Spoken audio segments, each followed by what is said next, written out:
ఉత్తరప్రదేశ్లో nude gang హల్చల్ చేస్తూ ఉన్నారు. వీళ్ళ కోసం అయితే పోలీసులు గాలిస్తూ ఉన్నారు. అసలు ఏం చేశారు అనే విషయాలు అయితే తెలుసుకుందాం. దీని గురించి అయితే మాట్లాడేందుకు ప్రస్తుతం మనతో పాటు సీనియర్ జర్నలిస్ట్ జయదేవ్ గారు ఉన్నారు. నమస్తే అండి.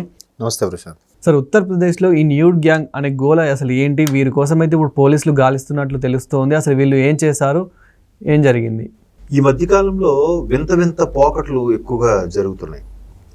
ఎటువంటి వింత పోకట్లు అంటే, ఇప్పుడు మీరు అడుగుతున్న క్వశ్చన్ న్యూడ్ గ్యాంగ్ ఏదైతే ఉందో అట్లా మీరట్, ఉత్తరప్రదేశ్లో మీరట్ అనే ఒక సిటీ అనుకోవచ్చు. అంటే మనకి తెలంగాణలో ఒక వరంగల్ అట్లా సెకండ్ క్లాస్ సిటీస్ ఎలా ఉంటాయి ఆ టైపు.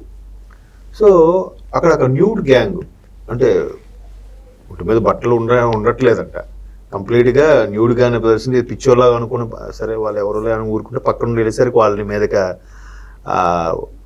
ఒక్కసారిగా దూకడం, లేదంటే వాళ్ళని ఈడ్చుకెళ్ళడం, పొలాల్లోకి తోటలోకి తీసుకెళ్ళడం, వాళ్ళు ఏదో చేయడం అట్లాగా ప్రయత్నం చేశారు. అంటే ఇంతవరకు నష్టపోయాము పలానా జరిగిందని ఎవరు కంప్లైంట్ ఇవ్వలేదు. కానీ ఈ విధంగా న్యూడ్ గ్యాంగ్ హల్చల్ చేస్తున్నారు, మమ్మల్ని లాక్కెళ్ళారు, ఇంతలో ఒక మహిళ గట్టిగా కేకలేయడం వల్ల గ్రామ ప్రజలందరూ వచ్చి తరిమికోవడంతో వాళ్ళు పారిపోయారు అన్నట్టుగా ఒక 2-3 ఘటనలు జరిగాయి.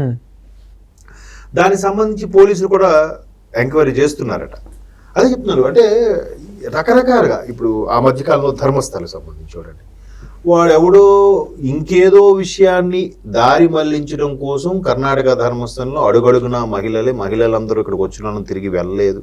అంటే ఇన్నేళ్ళుగా చాలామంది వెళ్ళారు, వచ్చారు, దర్శించుకున్నారు, ధర్మస్థలంలో మంజునాథ స్వామిని దర్శించుకున్నారు, వచ్చారు.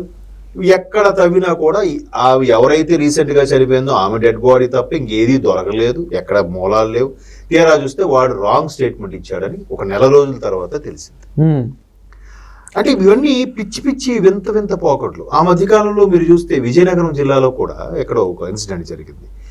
న్యూడ్ అని అనలేం కానీ ఓన్లీ అండర్వేర్తో ఒక ముఠా దిగిందంట. బీహార్ ముఠాను, ఇలాగే మీరు అన్నట్టు ఉత్తరప్రదేశ్ నుంచి ముఠాను, మొత్తానికి అంతర్రాష్ట్ర ముఠా.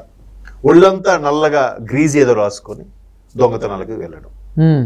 అంటే ఒకళ్ళు దొరికినా తప్పించుకుని పట్టుకోవాలని వీలు లేకుండా, ముఖాన్ని ఐడెంటిఫై చేయలేకుండా, పగలంతా మామూలుగా రెక్కి నిర్వహించడం, తిరగడం, ఇట్లా చేస్తున్నారంట. సో అంటే ఇవన్నీ కూడా ఒక రకమైన దీని కలి ప్రభావం అనాలేమో. మామూలుగా సిద్ధాంతులు పండితులు చెప్తుంటారు, కలికాలం ప్రభావం అండి, పిచ్చి పిచ్చి చేష్టలన్నీ పోతూ ఉంటాయి. రకరకాలుగా ఒక్కొక్కరు హైలైట్ అవ్వాలనుకోవడం, కొంతమంది రకరకాలుగా వాళ్ళ సరదాలు తీర్చుకోవడం. ఇంతకుముందే నేను బ్రేకింగ్ న్యూస్ చూశాను, హైదరాబాద్లో కూడా ఎక్కడ శివార్లలో ఒక రకమైన కెమికల్ తయారు చేస్తున్నారు. ఇది మత్తు పదార్థం, డ్రగ్స్కి సంబంధించింది. అది చూస్తే కేవలం ఈ బాత్రూమ్లు కడిగే యాసిడ్స్ తయారు చేసి ఒక చిన్న పరిశ్రమలాగా పెట్టుకున్నారంట. బట్ లోపల జరిగేది ఇది. చూసారు, అదేదో సినిమా వచ్చింది, మత్తు వదలరా అని ఏదో సినిమా ఉంటుంది. అందులో కూడా ఒక అపార్ట్మెంట్లో వాడు చేస్తుంటాడు ప్రాసెస్. ఒక నెల రోజులు 60 రోజుల తర్వాత అది తయారవుతుంది అన్నట్టుగా ఏదో. అలాగా ప్రతి ఒక్కడు కూడా షార్ట్ పీరియడ్లో, షార్ట్ టైంలో ఒక్కసారిగా కోటీశ్వరుడు అయిపోవాలి, డబ్బును వాడైపోవాలి, లేదంటే వాడికి నేము ఫేమ్ వచ్చేయాలి, ఫెమిలియర్ అవ్వాలని తలంపుతో పిచ్చి పిచ్చి చేష్టకి వింత వింత పోకట్లకి వెళ్తున్నారు. దట్టు మీరు బాగా అబ్జర్వ్ చేస్తే ఉత్తరప్రదేశ్, ఈ బీహార్, వీటి వరకు కూడా ఎక్కువగా ఇటువంటి వింత వింతగా జరుగుతుంటాయి. మనకి మాల్స్లో కానీ రెస్టారెంట్లో కానీ వీళ్ళు చూస్తే మ్యాక్సిమం బీహారు లేదంటే ఈశాన్య రాష్ట్రాల నుంచి వచ్చేసిన వాళ్ళే ఉంటారు. వాళ్ళే కూడా ఉండి పని చేసుకుంటుంటారు. బట్ వాడు డ్యూటీలో ఉన్నంతసేపు ఎంత ఒబిడియంట్గా ఉంటాడో, ఒక్కసారి డ్యూటీలో బయటకు వచ్చాడు అనుకోండి, ఆడి బిల్డప్ చూస్తే ఏమో ఈడెవటో పెద్ద ఆఫీసులా ఉన్నాడా అన్నట్టు ఉంటుంది. వాడి మెయింటెనెన్స్ బట్ తెలిసిపోతుంది, ఆ రొడ్డ మెయింటెనెన్స్ తెలిసిపోతుంది మనకి.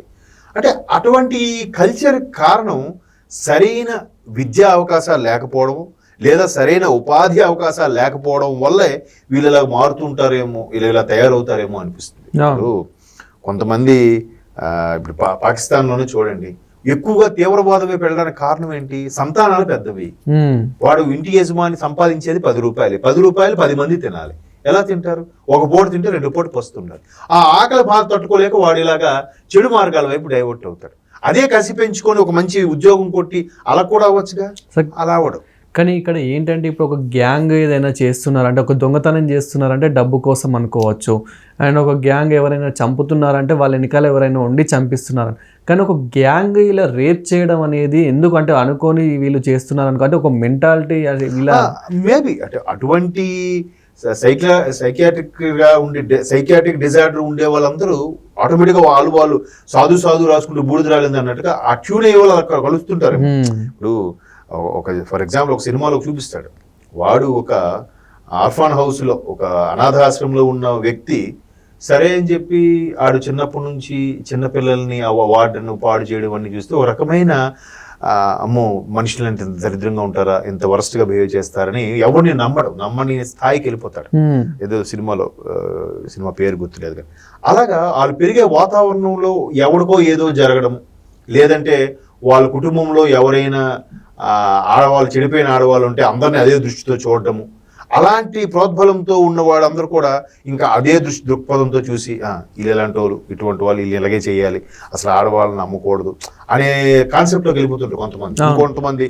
ఫ్రెండ్స్ లేదు, ఫ్రెండ్స్ అంతా అవసరాల కోసం ఉండేవాళ్ళే, స్వార్థం కోసమే ఫ్రెండ్షిప్ చేస్తారు అంటారు. కొంతమంది చూడండి ఫ్రెండ్షిప్ చేయరు, అలాగే ఉంటాడు. అంటే వాడికి ఏవో 1-2 దెబ్బలు తగులుంటాయి ఫ్రెండ్స్ వల్ల, ఇంకా అందరు ఫ్రెండ్స్ని అదేగా దారిని లెక్క కడతాడు.